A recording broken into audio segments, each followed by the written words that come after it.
We're back, getting down and dirty expeditiously. Today's topic, why are attractive women intimidated by chosen ones? Let's get down and dirty. When it comes to attraction, if a woman is really infatuated with you, she want to eat your meat from the back. She want to give you a blumpkin. Blumpkin. Blumpkin is a slang word that describes a sexual act involving oral sex and defecation. She want to get in them loins, in that jean zipper. If she want to see what's in between that jean zipper, I'm gonna need that round two. Round two? You ready for round two already? I'm saying, look at you. Oh, I'm fine. In a few days, I'm gonna be out of this chair, and I'm gonna need that thing. and she's truly just infatuated with you. She's like, nah, you're a handsome, attractive man. Damn, look, I look like Mona Lisa right now. You're gonna intimidate her. You're gonna make her nervous. You might have even had to scoop that woman by you putting out the energy first. You showing her you're interested. You going up to talk to her. You making that first move because you intimidate her. A girl might see you and think you're the most beautiful man she has ever seen, and she'll walk right past you like this. But a lot of attractive women, objectively attractive women is usually what we're talking about. Objectively attractive women, they will not be the aggressors. Unless they grew up around a bunch of men and they just think that that's the way in which that they can find love by just throwing themselves in front of a guy's face and thinking that that's what is going to be reciprocated. That's usually not how it works. Callousness, lying, thrill-seeking. It's said by psychologists that these three traits are quite negative. But for some reason they're attractive to women. Yeah, exactly that. And it's on both parties as well. If a man sees that a woman is just glazing them, like riding the meat, hitting them up without the man having to say anything, like double, triple, quadruple texting without the man having to really do anything. Why you not texting me back, huh? Why you not texting me back? You not just gonna fold me like a pretzel and then not text me back afterwards. That's what we not finna do. They're gonna fall back at some point. They're gonna be like, yo, I don't need to show this person reciprocated energy because they're on my meat regardless. If cock was a transportation, that would be his favorite way to get around. I think that goes for men and women, right? But when it comes to objectively attractive women, they can see you in the spot and know that you are a red flag. You wanna know why you're a red flag? Because you're a chosen one. And attractive women are also chosen ones, but in their own way. Attractive people in general are also chosen ones, but in a different sense than what the terminology of chosen one really represents. But they're chosen ones because when they walk in a spot, everyone else is gonna choose them. All eyes on me. But they're not gonna choose everybody. An objectively attractive person, or woman specifically in this instance, is definitely not choosing every person. If you ask an objectively attractive woman how many handsome men they run into on a daily basis, and especially I live in New York, in a place like New York, you can ask a New York woman, how many handsome men do you think you see per day? They might tell you, on a daily basis, I maybe see at least like two guys that I'll like look again like, oh, he's cute. But otherwise, everyone else is just like, it's okay.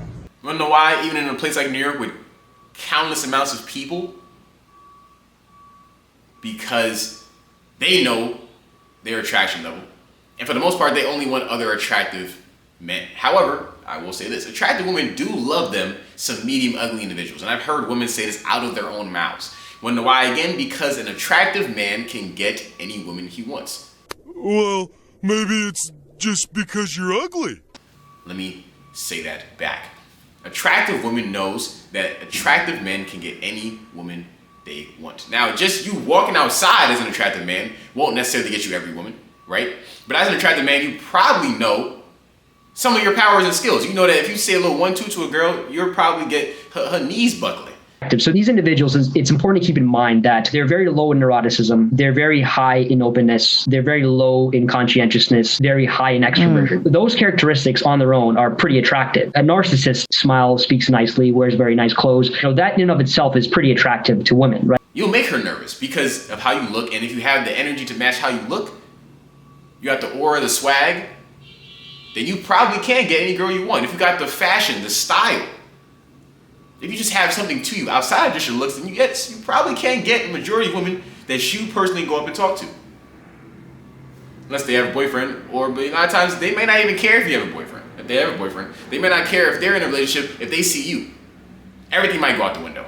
Nah, I wanna fuck some. That also might go into your level of attractiveness / your level of chosen oneness, and they can just sense that off rip, oh my gosh. They're going on a date with you and they're taking the picture off their lock screen. I sentence you to 4,000 lashes for conduct unbecoming a black man. But attractive women, they're intimidated by chosen ones because they know that you probably know you're attractive. So they might feel like you might just pump and dump them. You might hit it with a and get up out of there. And they don't want that. They don't want to be looked at like a whore or a treat that they just gave you some panini and you just got up out of there, skated, hit a little run about that joint, hit a temple run. You hit the temple run right after you slipped about the coochie. We're just gonna keep going through these docs. They don't want that. They want to be, feel respected and like they gave it to somebody that they actually cared about. Even if, women are more sexually aroused than men.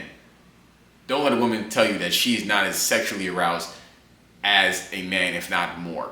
I think it's really more, right? Because when a woman does finally give up the coochie to a guy, oh my gosh, they want to have intercourse all the time. I'm telling you, like, they have those sexual urges, they just hide it a little more. And they talk about it around their homies and other women. Why you not texting me back, huh? Why you not texting me back? You not just gonna fold me like a pretzel and then not text me back afterwards. That's what we not finna do. They are ultimately intimidated by chosen ones because they don't want to be rejected. They don't want you to treat them like every other person. So if you pick them, they definitely feel special and they will act accordingly in that way, in that moment. But ultimately, if you start to treat them like they're not special, like they're just another girl in the herd, then that's when we kind of go back into that ghosting video I made where they might just get up out of there because they thought that you looked at them like a chosen one as well. But ultimately, like I said, they know that if you are an attractive man or a chosen one or somebody that has the aura and the energy that you can attract other women, they are afraid, they're terrified, petrified, because they know you can replace them. You don't know what to expect with this type of guy. He's unpredictable. He don't trust many people. So he's very private. And so therefore you have no idea what's going on in his mind. And a lot of women don't like that. And girls are territorial and selfish. They want you to their self. And you can't be mad at that, right? You invest time, energy, coochie into a guy. Why would you want to see him go unless you really like women like that or you just don't care and you're doing your own thing? I'm not mad at the territorialism, but a lot of women are territorial. It's time you heard the truth. Time you heard the truth. That he don't belong to you. They may want an attractive guy, but ultimately an attractive guy has options. An attractive woman, dealing with a guy that got options, that sounds like a death sentence. Nah, I wanna fuck some. Sounds like a mental jarring every day. Like, damn, is my guy in a hole right now? Is my dude clapping a hole right now? And a lot of people don't understand that, hey man, you can do everything you can do possible. And I'm here to give you these tips and tricks and where I believe that you can either maintain your relationships or find the girl that likes you or find the person that's really meant for you. But ultimately, you can't stop a person from cheating on you. If that's what they want to do, that's what they're going to do. If they're going to go sit on some eggplant, that's what they're going to do. And you cannot stop them. Black men don't cheat, Me personally, I don't know if I can work through cheating.